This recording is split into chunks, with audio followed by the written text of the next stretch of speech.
In this Easy Ed video lecture, we will learn about mobile communications, wherein we will study about cellular concept, mobile phone system, features of cellular concept such as frequency reuse and cell splitting, handoff procedure, and global system for mobile or GSM.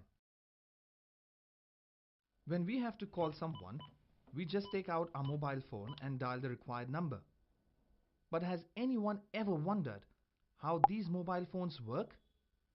What exactly happens when we make a call from our mobiles? Let's start with the cellular concept. We can make a call from one part of the country to another part of the country. Practically, every city is divided into small areas. Each area is called as a cell. Thus, a cell is defined as a basic geographical unit of a cellular communication system. Seriously, pay attention. This is important. As the city is geographically divided into small cells, it is mandatory that all cells must be symmetrical in shape. Based on this, we have four geometrical shapes such as circle, square, equilateral triangle, and hexagon. If we select the shape of a cell as a circle, then the area between the two circles will not get covered by the base station, and any attempt of communication from that area will fail. Thus, we eliminate the circular shape. Hexagon has the highest area as compared to the other two shapes. Thus, we divide the geographical area into hexagonal cells. The next concept is a cluster. A group of cells is called as a cluster. The cluster size is not fixed. It depends on the requirements of the area. Let's study the mobile phone system now. The basic structure of the mobile phone system is as shown, where MS means mobile station, BTS is base transceiver station, BSC is base station controller, and MSC is mobile switching center. In this diagram, MS is nothing but the mobile phone of a user. Every cell has its own base transceiver station at its center. Whenever a call is set up, the first signal is sent to the base transceiver station of the cell. From this base transceiver station, it goes to the central base station controller, which controls the working of all the base stations. From BSC, it then goes to MSC, or Mobile Switching Center, which is the master controller of the entire system. These MSCs are different for different areas. From MSC of Area 1, the signal is transmitted to MSC of Area 2, where it follows the reverse sequence as MSC to BSC, BSC to BTS, and from BTS to MS. Whenever a user makes an attempt to call someone, a separate channel is assigned to the user by the MSC. If all the channels are already occupied by other users, then this user has to wait for a channel to become free. In such a case, the user gets the notification such as "call cannot be completed" or "network error", etc. Hey, it's time to concentrate now. Now let's see the features of the cellular concept. Its first feature is frequency reuse. In frequency reuse, same set of frequencies are used for radio channels located in different areas. As shown in the diagram below, every cell named as A uses the same set of frequencies.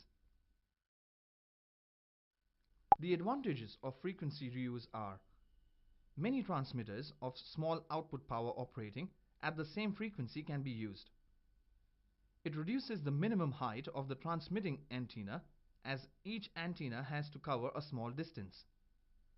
But the disadvantage is that if the system is not properly designed, then it may lead to co-channel interference. Co-channel interference is a phenomenon in which two frequency signals of adjacent channels interfere with each other. The second feature of the cellular concept is cell splitting. In cell splitting technique, each cell is divided into smaller cells, known as microcells. The radius of these small cells is half of the original radius. Cell splitting technique proves advantageous when the traffic of cell phone users increases beyond the limit of a regular cell. Let's see what do we mean by a handoff procedure. Consider a situation where we are traveling from place A to place B via a car. Sometimes it happens that for a short period of 2 or 3 seconds, the signal strength on mobiles becomes very low, and again it increases and reaches its normal level. Have you ever thought why this happens? The answer to this question is the handoff procedure. When someone, user X, travels in area A, he receives the signal from base station A. That is, antenna A has a strong hold on out device's signal. But as he moves away from antenna A, the signal strength gradually decreases. At a boundary of cell A, the hold of antenna A on the device is minimum. At the same time, when the device is about to enter into cell B, base station B starts to take hold on the device. Thus, at the border of cell A and cell B, both the antennas have equal amount of hold on the device of user X. As user X crosses the border and enters into cell B, area B, strength of base station A very rapidly decreases and strength of base station B rapidly increases. In short, the device receives the signal network from base station B. But during this procedure, the call is still on. Hence, base station A handovers this call to base station B without any effect on a call. This procedure is known as the handoff procedure. This process happens so rapidly that the user never notices it. We all know that there are two types of systems available as GSM and CDMA. We will only study the basics of GSM system. GSM stands for Global System for Mobile. GSM is nothing but a big system made up of few small systems such as mobile stations, MS, base station subsystem, BSS, network and switching subsystem, NSS, operating subsystems, OSS. The architecture of this GSM network is as shown. Mobile station, MS. MS is nothing but the device used for communication, such as cell phone, fax machine, etc. Base station subsystem, BSS. BSS gets connected to MS via radio interface. It has two different blocks as BTS, base transceiver system, and BSC, base station controller.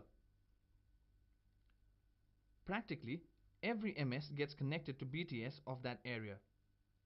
This BTS sends the signal to BSC. Many BTS are connected to one BSC, and at the end of this, BSC is connected to MSC. Hence, BSS system consists of BTS and BSC. Network and switching subsystem, NSS. This system mainly contains MSC. MSC is the backbone of the entire network. It controls all the operations from setting up a call till the handoff procedure. Other blocks of NSS are HLR, Home Location Register, which keeps the database of all the users who reside in the same geographical area.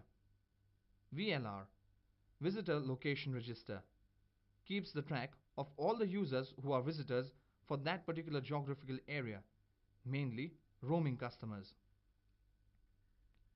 AUC, Authentication Center, mainly controls the authentication of the users by checking their SIM numbers, etc., and sends the required information to the MSC.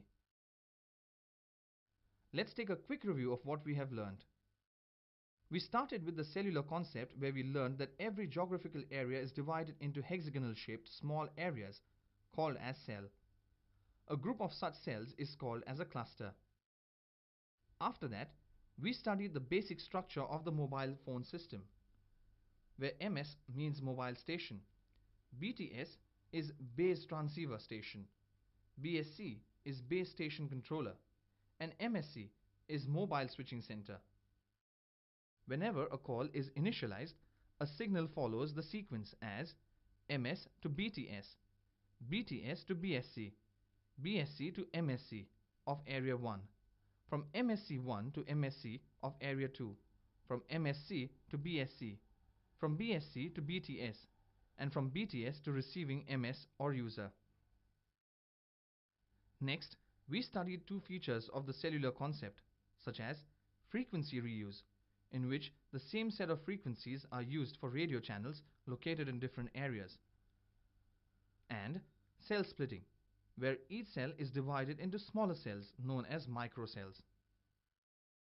Next, we studied the handoff procedure, where we learned how a control over a call is transferred from one base station to another base station when a user travels from one area to another. Lastly, we saw a GSM system consisting of different subsystems as mobile station MS, base station subsystem BSS, network and switching subsystem NSS, operating subsystem OSS.